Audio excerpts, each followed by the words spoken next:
Hoje a gente vai mergulhar numa questão que está esquentando bastante o cenário global. A briga cambial entre Estados Unidos e China. O Tesouro Americano, voltou a falar da falta de transparência da China com o renminbi. É, isso sempre volta à tona. Mas o curioso é que, ao mesmo tempo, a própria política americana mexe, e muito, com as moedas do mundo todo, né? Com certeza. Parece que a moeda virou mesmo uma ferramenta de disputa, tipo, tão forte quanto as tarifas. A gente quer entender aqui as motivações, as táticas e, bom, para onde isso tudo pode levar. Então, essa crítica específica agora. Qual a principal preocupação dos Estados Unidos? Pelo que eu entendi, é que um renminbi mais fraco anule o efeito das tarifas, né? Mantendo os produtos chineses competitivos. Exato. Só que essa crítica não acaba ignorando um pouco o peso das ações americanas? É fascinante, na verdade. Os Estados Unidos criticam, mas as decisões deles, pensa nas taxas de juros do Fed, no quantitative easing, sabe? Aquela injeção de dinheiro. Sim, sim, ok. Uhum. Ou até as sanções. Tudo isso tem um impacto global gigantesco. Muitos analistas veem as ações de outros países como, em grande parte, uma reação ao Washington. Ter a moeda de reserva mundial dá essa alavancagem, né? É um poder imenso. E qual seria então a estratégia americana por trás dessa pressão na questão cambial? As análises que a gente viu sugerem uma tentativa de enfraquecer o dólar. Isso ajudaria as exportações deles, atrairia o investimento, apoiando aquela ideia de reshoring, trazer a indústria de volta. Sim, a reindustrialização. A gente até viu uma queda recorde no déficit comercial americano em abril, foi isso? Isso mesmo. Incluindo bens industriais importantes. Isso não complica justamente a ideia de produzir mais internamente? É um ponto crítico, sem dúvida. Mostra como essas manobras são complexas, né? Os efeitos colaterais podem ser inesperados. E para colocar pressão de forma mais oficial, os Estados Unidos usam aqueles critérios bem específicos para definir um manipulador cambial. Ah, sim, os critérios. Quais são mesmo? Basicamente são três. Primeiro, ter um superávit comercial com os Estados Unidos bem alto, acima de 15 bilhões de dólares. Ok. Segundo, ter um superávit global em conta corrente também expressivo, mais de 3% do PIB do país. Certo. E terceiro, fazer intervenções persistentes e unilaterais no câmbio, comprar dólares para desvalorizar a própria moeda, basicamente. Entendi. E aí tem aquela lista de observação, né? Que inclui até aliados além da China. Exato. Japão, Alemanha, vários estão ali. E a ameaça agora é de consequências aumentadas, o que pode significar, talvez, mais tarifas para quem for classificado como um manipulador. Isso levanta umas dúvidas, né? Sobre a consistência dessa política toda. Com certeza. Será que aplicam para todos da mesma forma? Fica a questão. E tem outra coisa. Essa ofensiva cambial está acontecendo junto com os sinais meio preocupantes na economia dos Estados Unidos, né?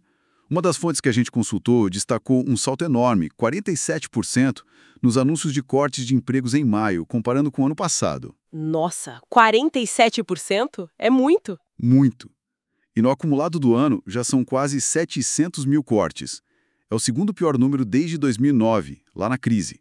Uau! Então, fica a pergunta, será que essa pressão cambial não é, mais uma reação a esses problemas internos?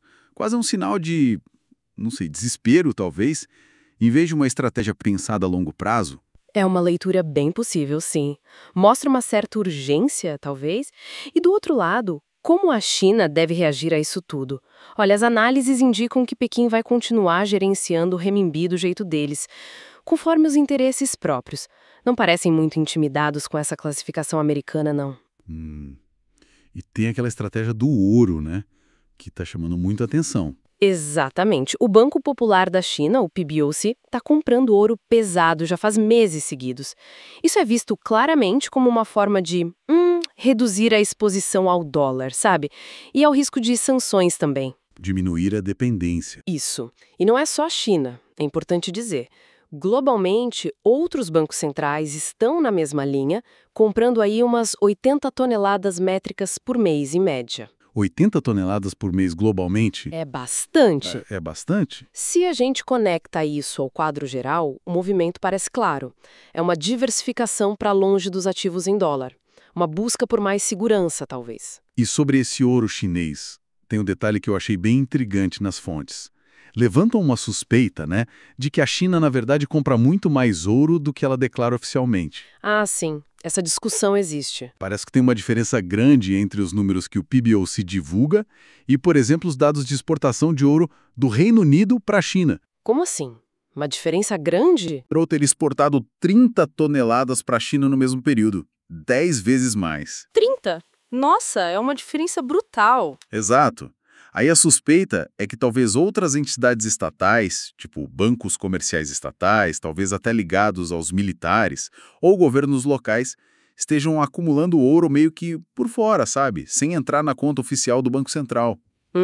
Acumulando fora dos livros. Faz todo sentido como estratégia de diversificação discreta. Pois é. Então, para a gente amarrar isso, os Estados Unidos estão usando a política cambial como mais uma arma nessa disputa econômica com a China. Pressionando. Isso. E a China, assim como outros países, reage buscando proteger seus interesses, reduzir a vulnerabilidade ao dólar e, nesse xadrez todo, o ouro volta com força total, né?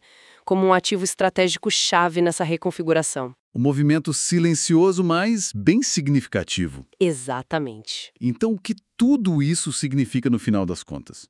Fica aqui uma provocação para a gente pensar. Se os números oficiais das reservas de ouro, principalmente de um ator gigante como a China, talvez não contem a história completa. Como isso muda a nossa avaliação do verdadeiro poder econômico, da estabilidade financeira dessas nações lá no palco mundial? Talvez o tabuleiro seja bem mais complexo do que a gente imagina.